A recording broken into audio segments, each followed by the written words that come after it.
ചേച്ചി നമ്മുടെ ഫാൻസിന് വേണ്ടിയിട്ട് ഒരു ബൈറ്റ് എങ്ങനെയുണ്ട് ബിഗ് ബോസ് കഴിഞ്ഞിട്ടുള്ളൊരു വെരി ഹാപ്പി.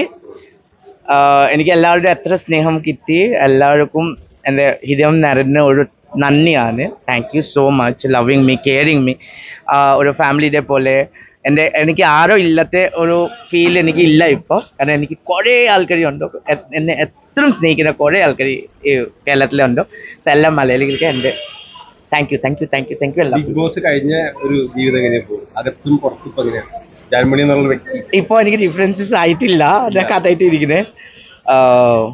കുറച്ച് ദിവസം പോയിട്ട് മനസ്സിലാവും. അകത്ത് ഏറ്റവും ഇഷ്ടപ്പെട്ട ഒരു വ്യക്തി ആരായിരിക്കും? രണ്ടാളുണ്ട്, മൂന്നാള്. അൻസിബ, ഋഷി, ജിന്റെ ചേട്ടൻ. ഒബ്വിയസ്ലി രണ്ട് ചേട്ടനാണ്. ഇഷ്ടപ്പെടാത്ത ആളാരാന്ന് വെച്ചാൽ ഇഷ്ടപ്പെടാത്ത ആളാരാന്ന് വെച്ചാൽ അതപ്പോ ഞാൻ പറയില്ല, എല്ലാവർക്കും ഇഷ്ടം. അത് ഗെയിമിന്റെ ഒരു കളിക്കാതിരിക്കുന്ന ഒരാളെന്നൊന്നും അങ്ങനെ ഒന്നുമില്ല. എല്ലാവരും സ്വന്തം ഭാഗത്തിൽ കളിച്ചിരുന്നു. പക്ഷെ എനിക്ക് അങ്ങനെ പേഴ്സണലി എനിക്ക് ആരോ കാരണം ഞാൻ തന്നെ എപ്പോഴും എത്ര മോശം ആൾക്കാരുണ്ട്.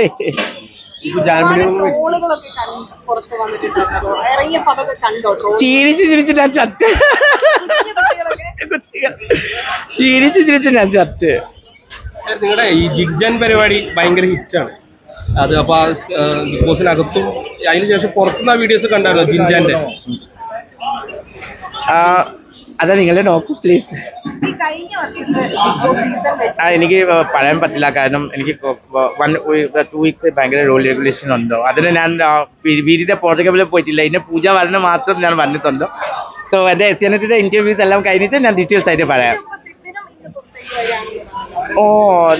കേട്ടിട്ടുണ്ടോ, പക്ഷെ എത്ര ടൈം ഫ്ലൈറ്റ് എനിക്ക് അറിയത്തില്ല.